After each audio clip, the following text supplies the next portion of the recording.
Hello, dear listeners, and welcome back to Book Summary 5, the 5-Minute Summary channel.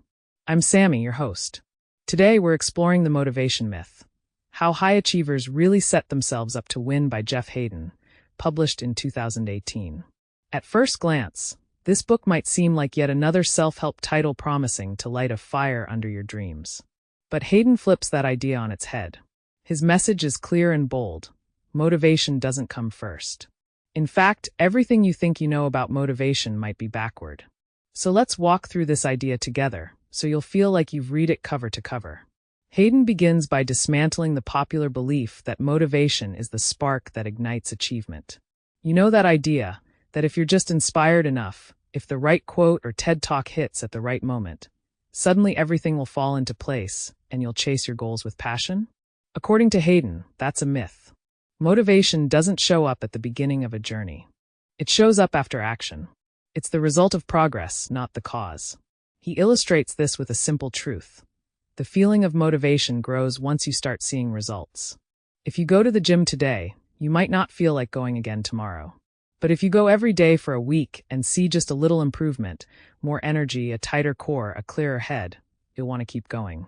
You're not riding a wave of inspiration. You're feeding off momentum. And momentum, Haden says, is what truly fuels high achievers.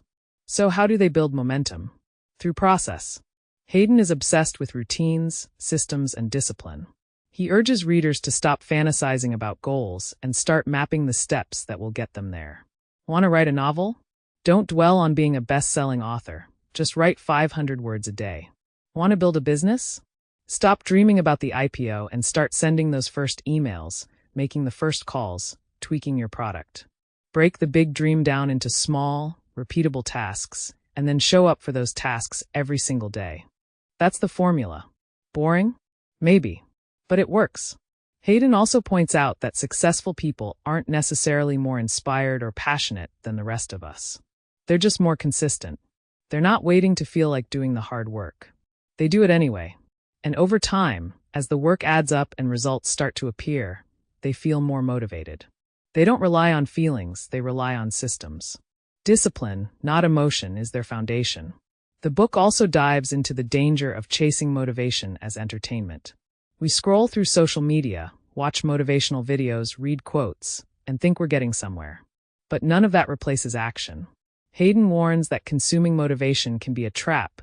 It gives the illusion of progress without any real movement.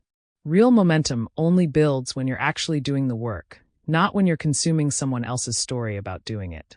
There's also a strong theme of self-reliance running through the book. Haden wants you to stop waiting for permission, approval, or the perfect conditions. Don't wait to feel ready. Don't wait for motivation to arrive like some divine delivery. Just start. Pick something achievable, something measurable, and start doing it. Today, and then tomorrow, and the next day. You're not looking for a lightning strike. You're building a fire from the ground up, one disciplined action at a time. And finally, Haden reminds us that success isn't a big dramatic moment. It's a series of small wins stacked together. Each tiny step forward matters. Each daily routine matters. You don't need motivation to begin. You just need to begin. Motivation will follow. So, in a way, The Motivation Myth is a book about freedom.